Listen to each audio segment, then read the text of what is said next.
Monsieur le Premier ministre, le Liban est meurtri.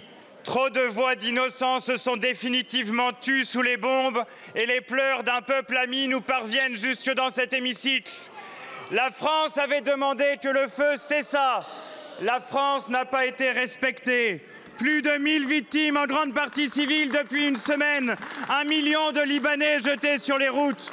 Du Liban tout entier, nous recevons des appels à l'aide.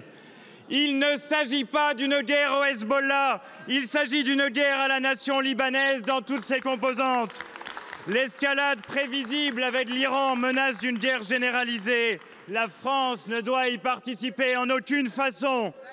Le secrétaire général de l'ONU, qui a dit craindre pour le Liban le destin funeste de Gaza et déclaré persona non grata sur le sol israélien, nul ne saurait l'admettre.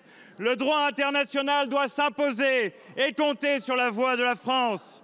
La guerre au Liban est inadmissible, tout comme est inadmissible l'irrespect des mesures requises par la Cour internationale de justice contre le génocide à Gaza. La terreur et la violence n'appellent jamais qu'elles-mêmes. Semer la mort ne ramène personne au monde des vivants. La solution à ces conflits est politique. Un cessez-le-feu à Gaza est la clé pour un cessez-le-feu dans toute la région. Le temps des actes est plus que venu.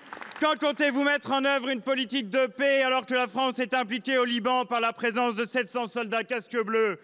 Qui se préoccupe d'intercepter les bombes tombant sur le Liban?